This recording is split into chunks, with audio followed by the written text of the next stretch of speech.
Ok, bueno, la charla de hoy es dejando la cagada.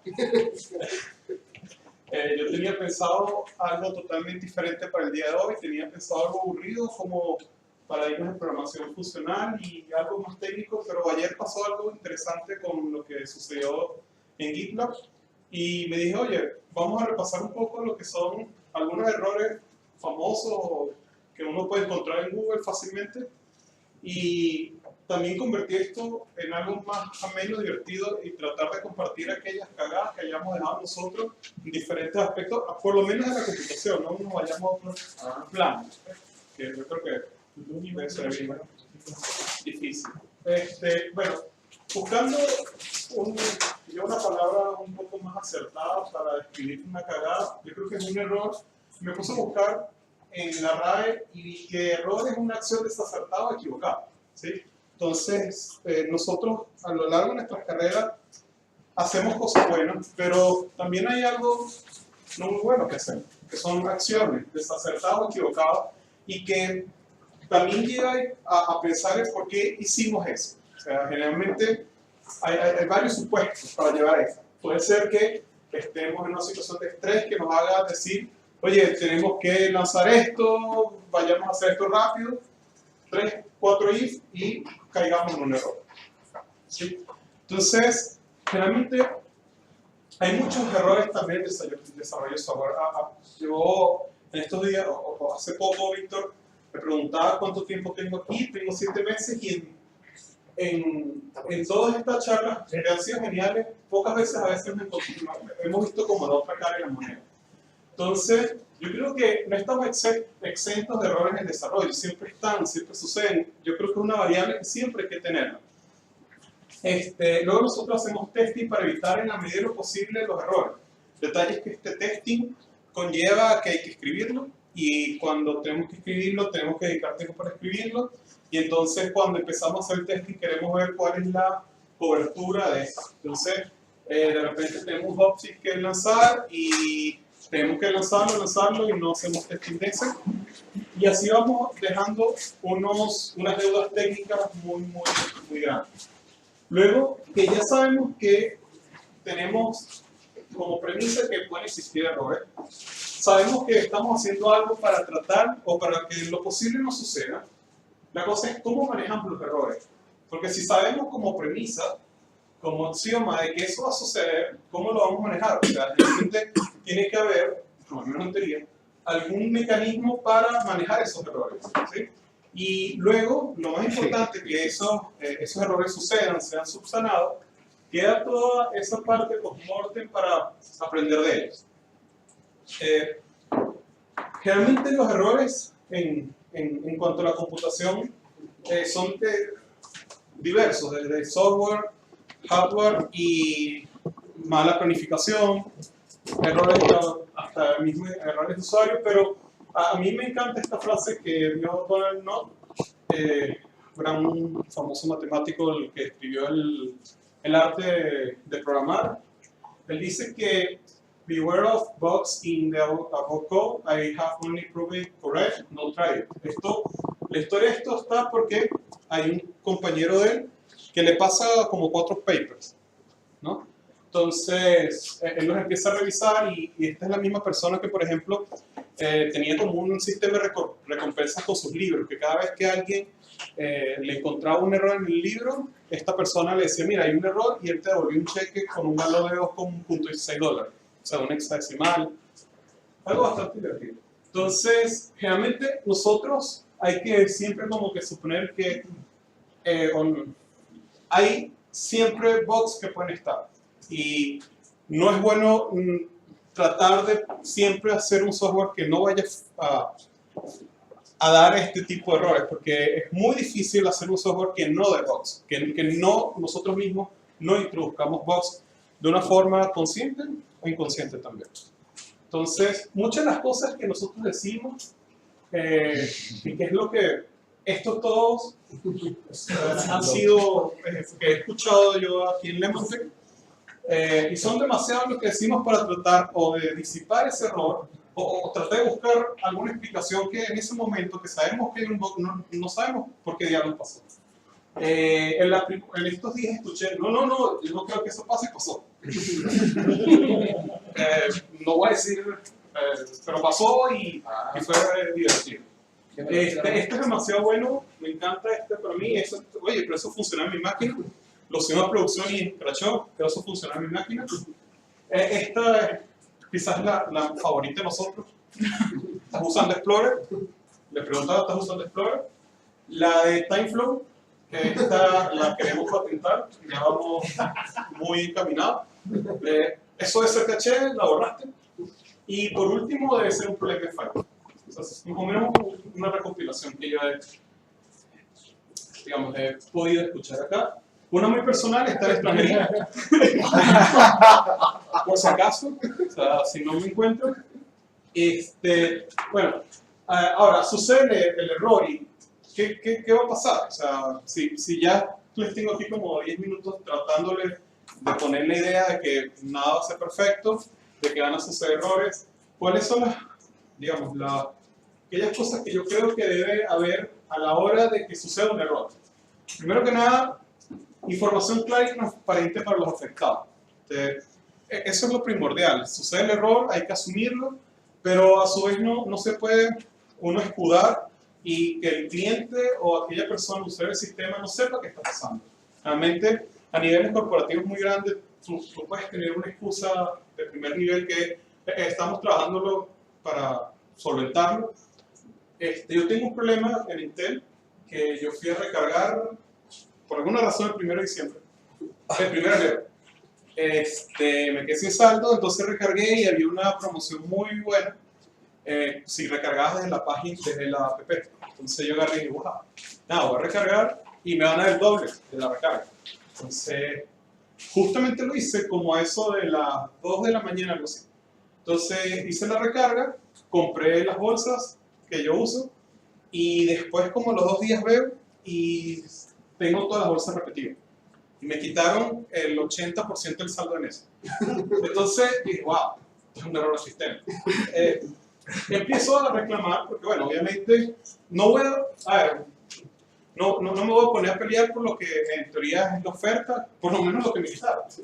Y ya llevo un mes donde la respuesta siempre es estamos trabajando para usted. O sea, obviamente yo sé que hay un número de tica ahí que además tiene una bandera de Venezuela donde yo creo que además está por aquí y dice, bueno, vamos a solucionar esto primero y ya llegaremos a esto. Pero no hay nada transparente, no hay nada que por lo menos yo me siento conforme que personalmente, porque además en un país que funciona así, de que si me dice, oye, mira, es un error de se duplicó la cosa porque coño, usted lo hizo el 1 de enero, por favor, aquí no hay nada de soporte.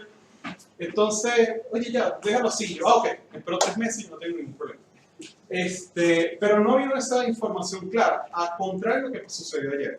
Con GitLab siempre hubo una información súper clara, siempre hubo una comunicación constante y tú sabías, y de hecho hicieron muchas cosas divertidas que vamos a ver hoy. Mantener la calma, como siempre dice Víctor cuando sucede algo bien violento, es calmado. Hay que mantener la calma y no desesperarse. Ayer también, para complementar de GitLab, me enteré que en IPM también sucedió algo y fue así como que, bueno, hay que mantener la calma. Obviamente, pues tratar de ubicar la causa del error. O sea, si no ubicamos la causa del error, pues va a ser un problema solucionarlo. Por último, solucionarlo, pero lo principal de la solución es, bueno, ver el por qué sucedió y tratar de aprender de ese error para que, en teoría, no vuelva a suceder. ¿Okay?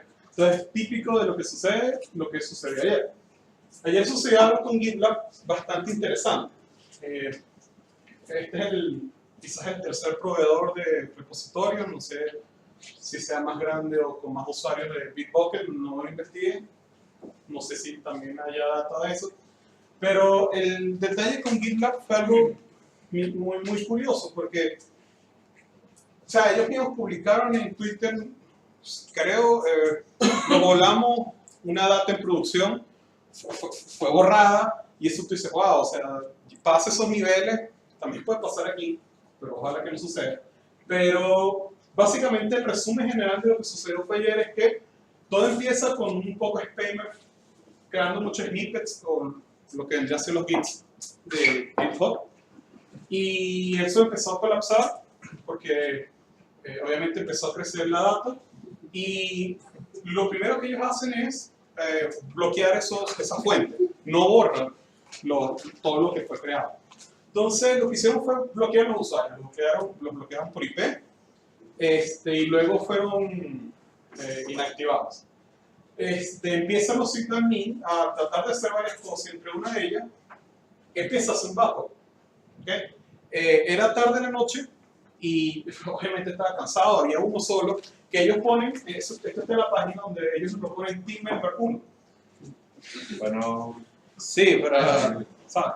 Entonces este señor está haciendo sus cosas, está tarde en la noche, está cansado y uno siempre, yo he visto que entre uno más experiencia tiene más rápido teclea, es una cosa impresionante, o sea, te empieza y porque ya vaina esto, y entonces hay veces que oye, tú estás viendo lo que estás haciendo y supuestamente sí, o al menos inconscientemente lo estás haciendo y estás tecleando un poco el código, los comandos, y es algo hasta divertido de ver, es digno de transmitirlo, pero aquí pasó lo que uno no quiere que pase. Este señor está tratando de hacer backups con Postgre, ellos utilizan Postgre en el servidor de base de datos, hubo muchos problemas técnicos que no permitían hacer los backups, y entonces el backup que estaban tratando de hacer, este Team Member 1 agarra y empieza, o lo que está escrito es que empieza a preguntarse, oye, ¿qué diablo está pasando? ¿Qué diablo está pasando? ¿Qué diablo está pasando? Y decide remover el directorio data del host. O sea, fue lo que él pensó de, oye, déjame agarrar, lo borro, rm-rf, uno no sabe qué está pasando por detrás y es un clic derecho de delete, cualquier cosa. Y lo hizo sobre db1.cluster.gitlab.com. Cagó. Lo debió hacer sobre db2, db2, un tipo ahí, cluster.gitlab.com. Carita triste bajo la caja. Se voló de producción todos los datos por esto, porque estaba tecleando muy rápido. Yo no sé si no le puso un título a las consolas. Realmente uno no sabe qué sucede, estaba cansado y ya, o no sé, quería ver el mundo arder. Y esto fue lo que sucedió ayer. Obviamente, lo bueno fue que esto no tocó los datos de los repositorios, solamente tocó los datos de los issues, de los snippets y otra cosa, y los snapshots. Ahora, perdieron entre 4 y 6 horas de datos, porque el último backup efectivo estaba tratándose de hacer. Entonces habían perdido todo eso. Y eso fue más o menos lo que pasó. Obviamente hay detalles técnicos bastante interesantes, pero obviamente se prendió el botón de panic cuando eso sucede, porque, o sea, lo que primero que yo me pregunté ayer fue cómo reacciona esta persona que agarra y se borra los datos, además él los borra y cuando se da cuenta para el proceso, pero ya había, o sea, no había ya chance.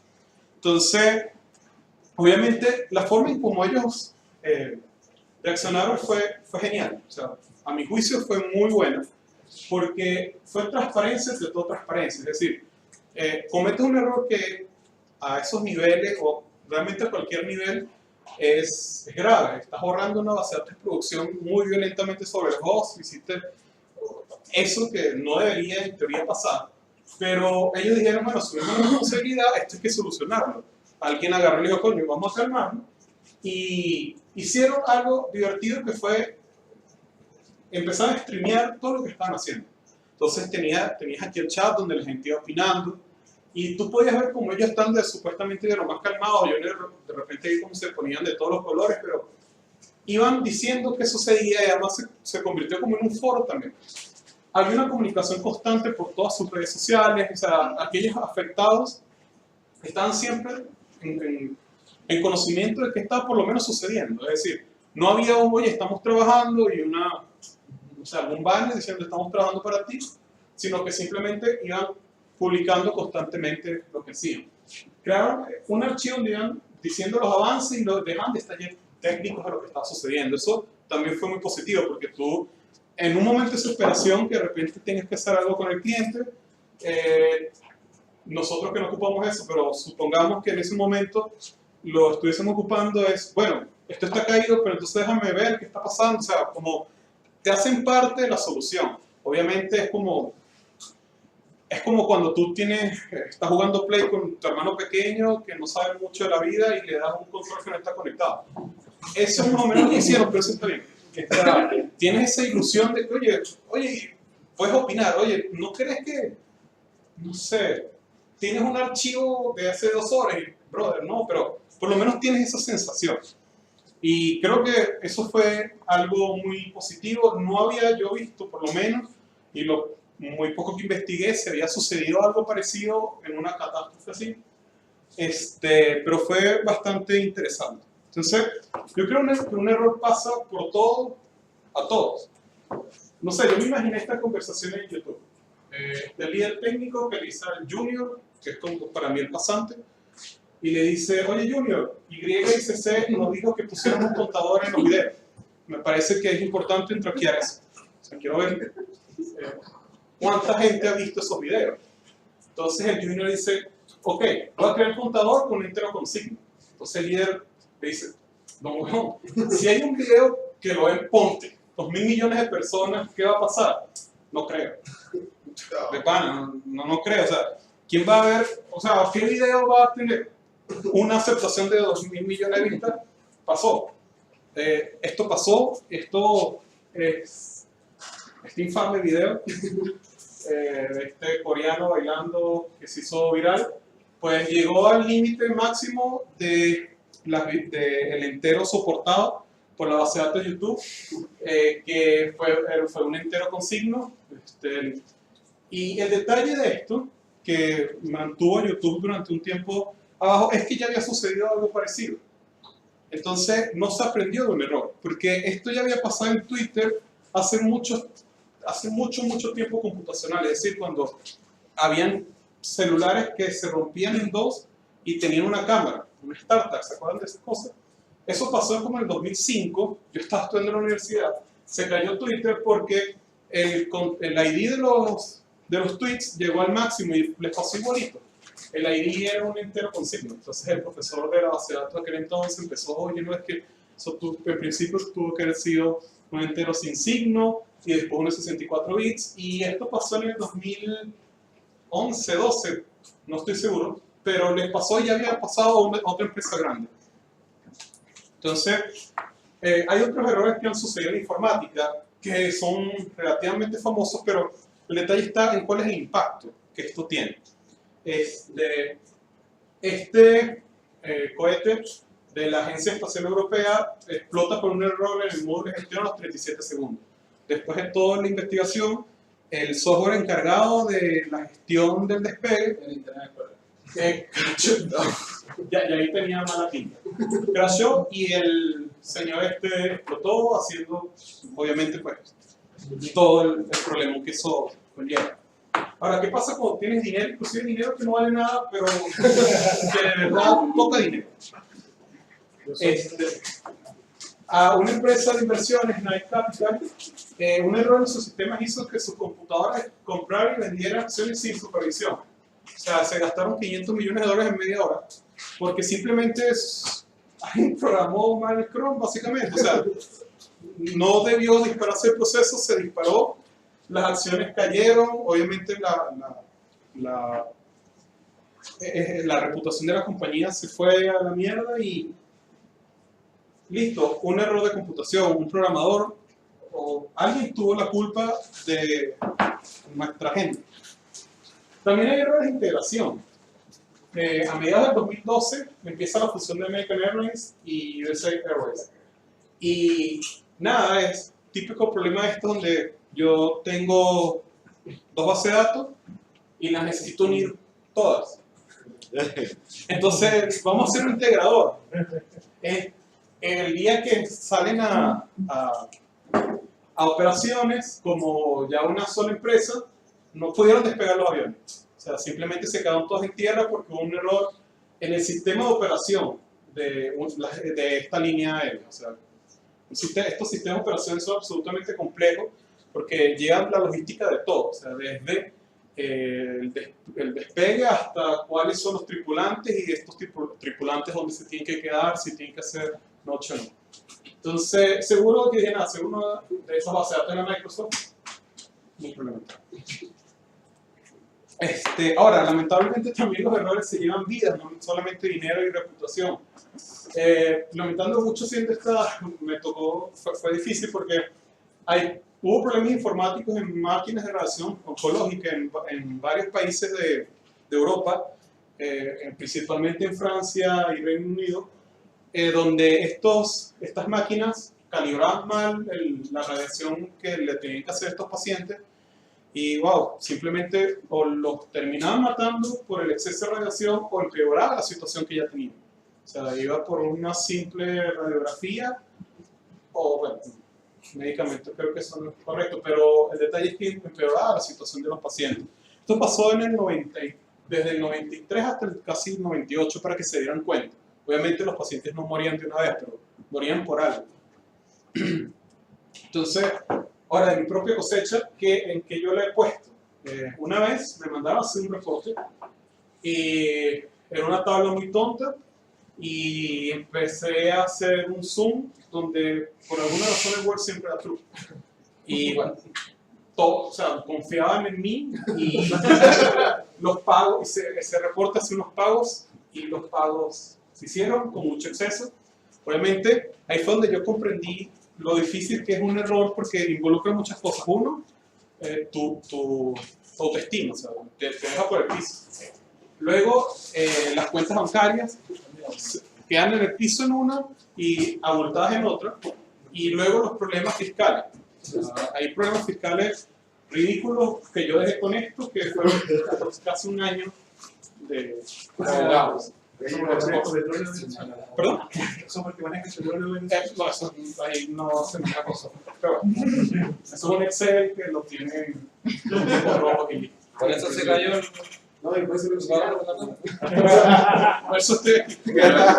Y luego otro, que esto lo hice en tiempo de recién graduado, pero esto ya aquí más o menos tenía algo de experiencia y estaba trabajando en una empresa que aquí también funciona, una transnacional de ticket de alimentación, que fue la misma donde yo le dije que había una tabla que estaba codificada de la peor forma y a partir de ahí dije, wow, esto es una locura. Entonces yo estaba viendo la tabla de factura y el ID de factura, porque como a mí la estadística no me gustó mucho, vi que los 10, o sea, hice un select de un limit 10 y vi que el ID de factura era exactamente el ID de control, es decir, el numerito de la factura era igual al ID.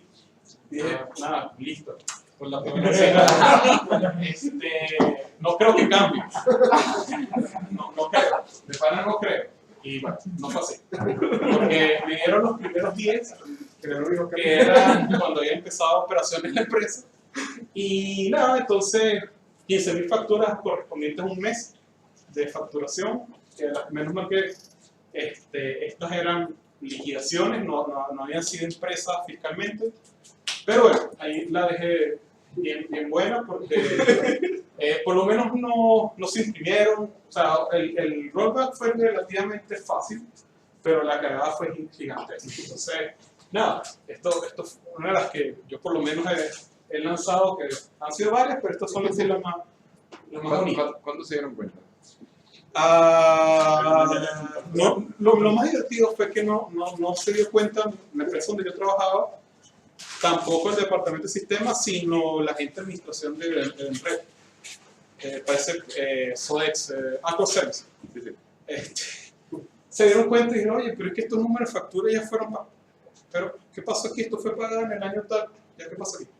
Entonces ahí empezaron los correos, empezaron las citaciones, las reuniones. Pero, o sea, fue así como que, bueno, fue un error y que, nada, la estadística en ese momento no quise hacer una tendencia y la cagué. Entonces, nada, me gustaría si alguno quisiera decir cuáles han sido sus cagadas, que al menos una memorable, una no tan memorable. Y en realidad tengo un comentario. Que todo esto acerca de GitLab no fue realmente la cagada que pasó. Realmente la crónica de lo que va, la crónica antes de la cagada. El Team Member 1, también conocido como YDKP, borró un directorio de base de datos pensándome que porque habían 300 GB ocupados, sobre todo en una máquina que es de clúster y que está replicando. sino que en realidad se metió en producción y se metió en master. Dijo, ok, tenemos backups. El asunto es de que usan Slowney. Slowney es lo peor que puede usar para hacer backup.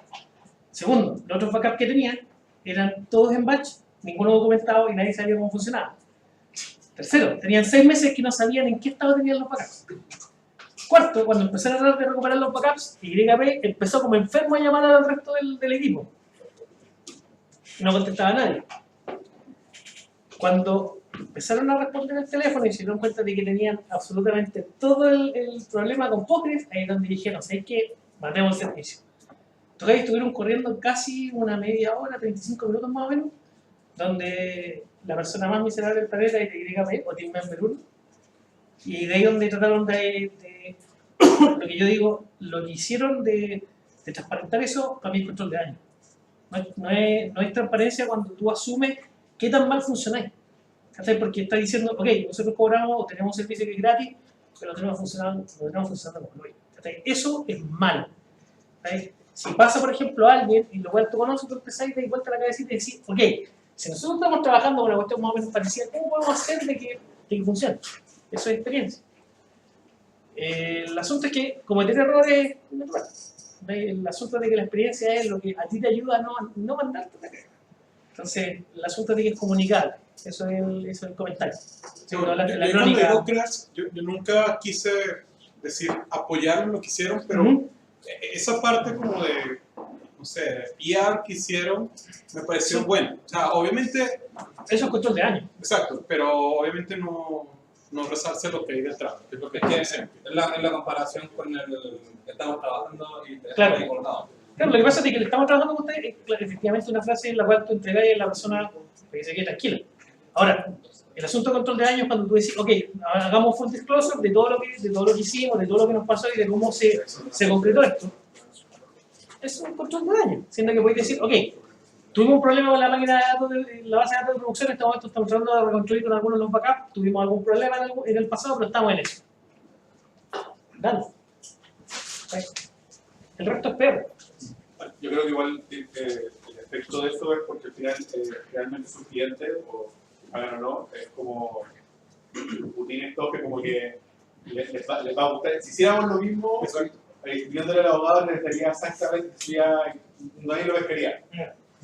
Y no tendría ningún efecto positivo o, como decía, real con nuestros clientes verdaderos. Pero ustedes, los clientes de tal vez al abogado, si les mandamos un documento formal donde explicamos el artículo y la referencia, no sé, a ISO no sé cuánto sobre eso, tal vez eso lo entusiasmaría más, pero en este caso yo creo que, dado el público objetivo, pues el efecto fue positivo.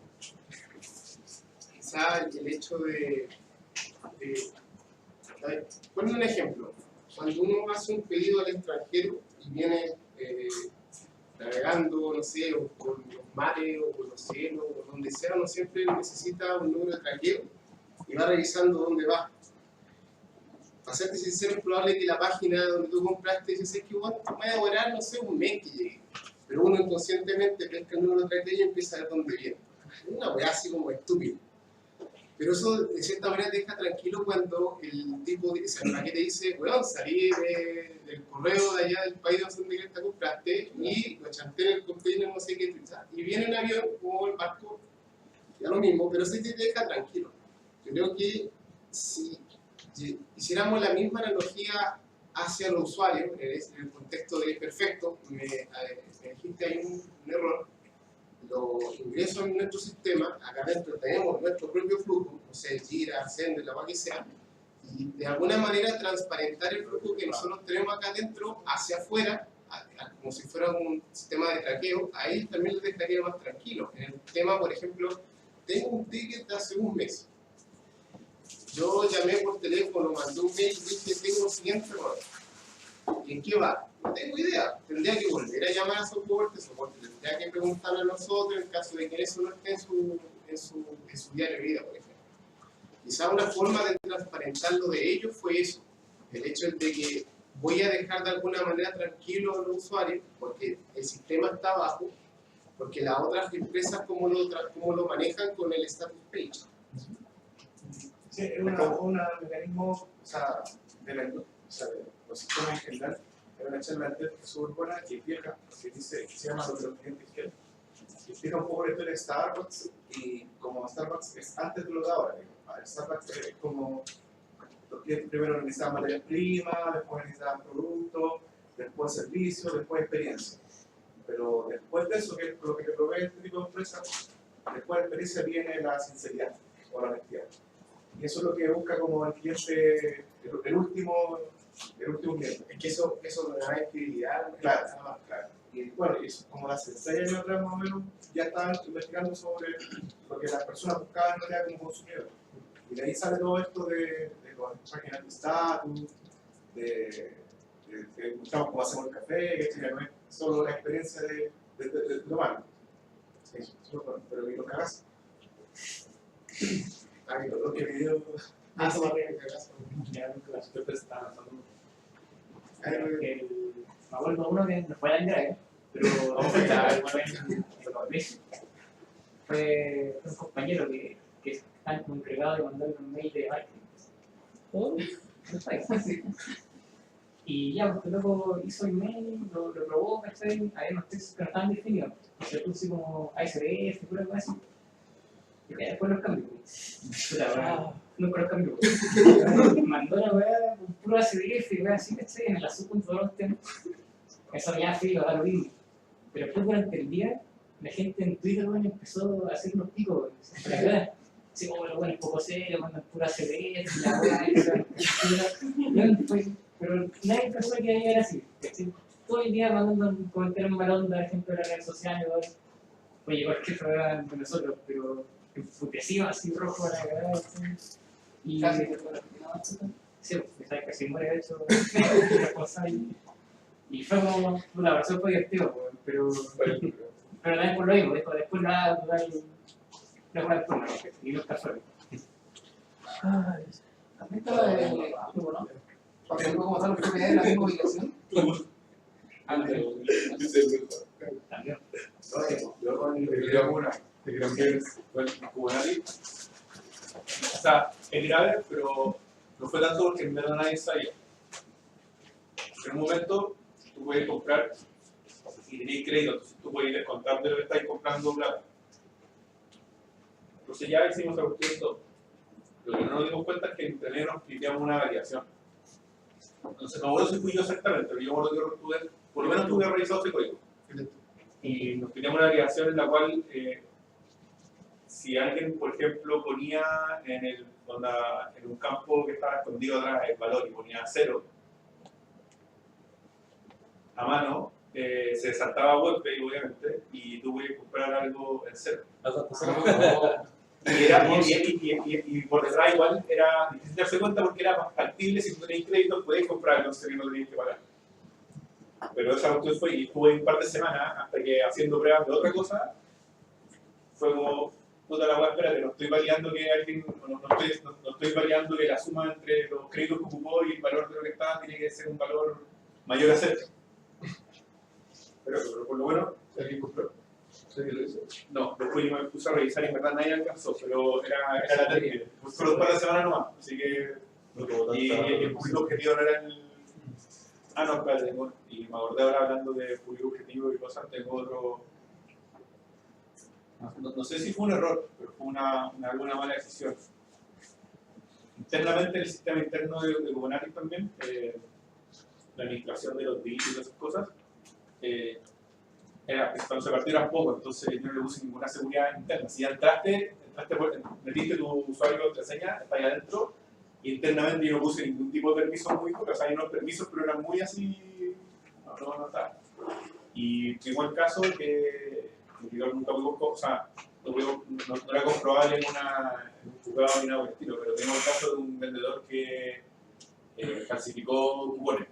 Entonces, falsificaba el cupón y iba a cobrar el nombre de otra persona más cosas. Después llegaba la persona y decía, oye, pero si no, que ya lo cobré.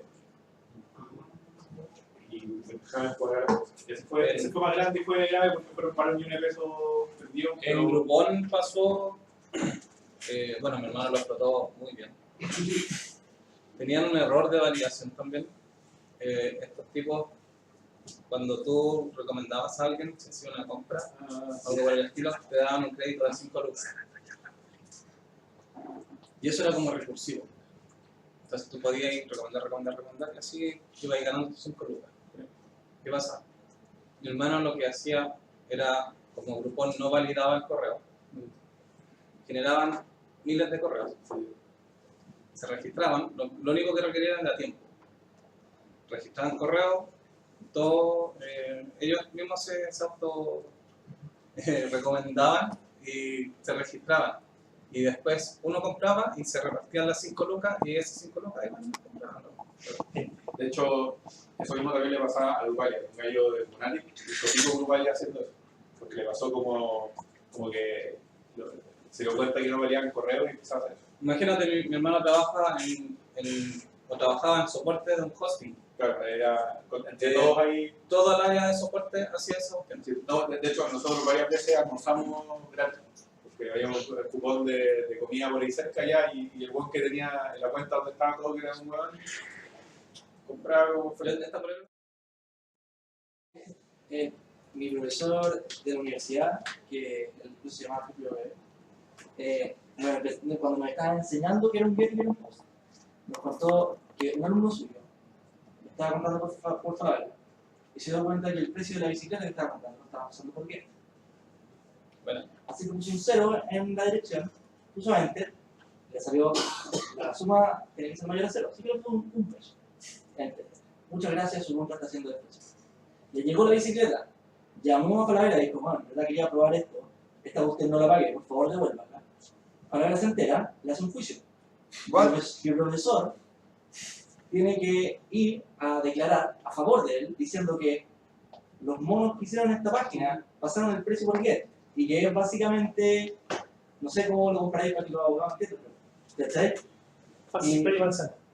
Claro, como, y fue como, al final el tipo tuvo, no me acuerdo qué tuvo que hacer, pero no lo sacó gratis. Así que, no.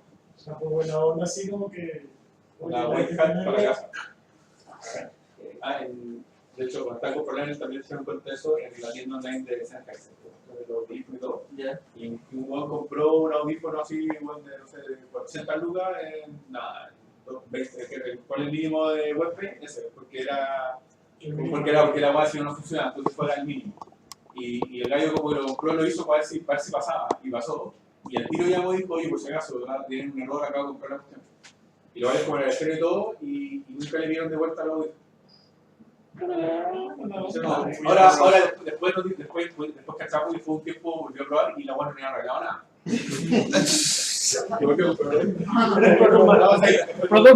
Porque ella la segunda es como prueba de que oye, man, Le dijeron, sí, estamos tomando nota lo vamos a pasar a soporte. Queda un poquito. Bueno, la última que compartí este cagazo fue cuando Zurita todavía era joven y yo no tenía canal.